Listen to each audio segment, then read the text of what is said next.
and they were talking, deep in discussion. They were obviously very saddened and depressed.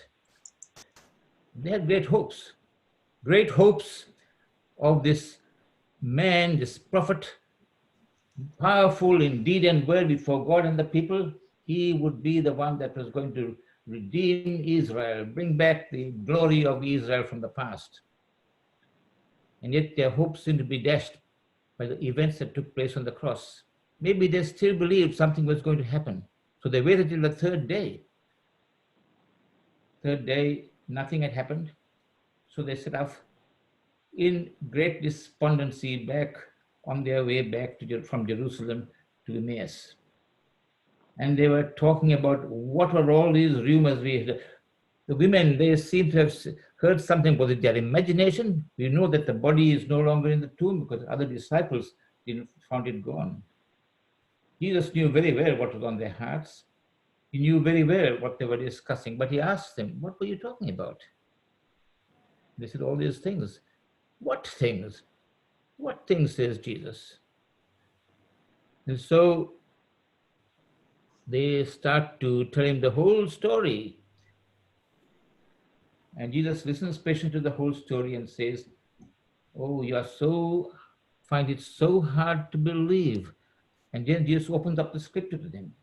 This wasn't just a prophet, not a man just powerful in words and deed. This was the Messiah, the expected Messiah, the Son of God. This is what they were expecting, not expecting. Or they didn't seem to know that this was the man that was before them. And so he revealed the scriptures to them. And they said their hearts burned as they heard him speak. I don't know about other people, but I guess many of you had that experience of the burning of the heart, in the sense that the sensation of warmth and burning and enthusiasm that comes into your heart as the Lord speaks to you. I know that certainly in my life, there have been many great occasions when God has spoken to my heart, and my heart has had this burning sensation. In my call to ministry, my heart burned. I felt a sense of rejoicing and a great desire to serve the Lord in many different ways. I remember later in life, I was 17 years old when I finally decided I want to be a Christian and a follower of Jesus. And I asked to be baptized by adult baptism. I wanted to be baptized as an adult by confession of faith.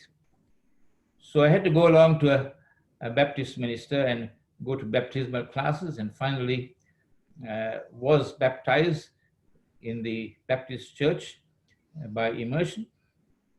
And all that time I had thought I was a Christian, but something happened. As I came out of that water, I was on fire. My heart really burned. I couldn't stop rejoicing. I used to sit in the pews in church on Sundays and sometimes try to mouth some of the hymns. But this time, as soon as the hymns were announced and I came back after I dried myself off, I found, to my surprise, that I burst forth in a very loud voice praising God. I remember the very first hymn straight after that, we sang, "Oh Jesus, I have promised."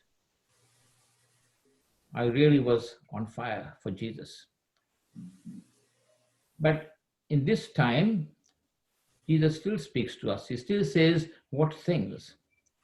We, as we gather together, discuss many things that are happening around us, not just the coronavirus. And there's a lot of that on the TV, and everybody seems to be talking about the virus.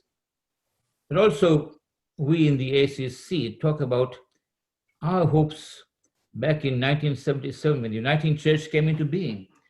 Oh, we were on fire. We really thought we were going to go according to what Jesus' prayer in John chapter 17, that we might all be one. We were so enthusiastic. What great hopes we had for the Uniting Church over the years. And then, slowly but surely, things seemed to crumble around us, just like it happened in the last few days of Jesus' life on earth. And we started to wallow in despair with the assembly, with all the things that are happening around us. But we must remember that Jesus is with us. He still speaks to us. He opens up the scriptures to us, and we read the promises of God through the scriptures. He is with us now. He hears us, and we have hope. We are called to be people who fight the good fight, run the straight race, stand firm in our faith and our knowledge that God will win. We might lose a battle here and there. Yesterday, I heard a man speaking about the Battle of Long Tan. The Australian troops were outnumbered 10-1. And amazingly, they won the battle, but they lost the Vietnamese War. We are likely to lose many battles, but we are assured that we will win the war. Our God is a conquering God. Our Savior is a wonderful conquering Savior. And so we are able to say, with you, Lord, all things are possible. Things can change. Miracles can happen. We remember that story of in the Old Testament, when the prophet Elijah was surrounded by a troop of people coming to execute him. And his servant asked his servant to go and have a look. And his servant was absolutely horrified. All these people are there, these great soldiers and troops. And he said, look again.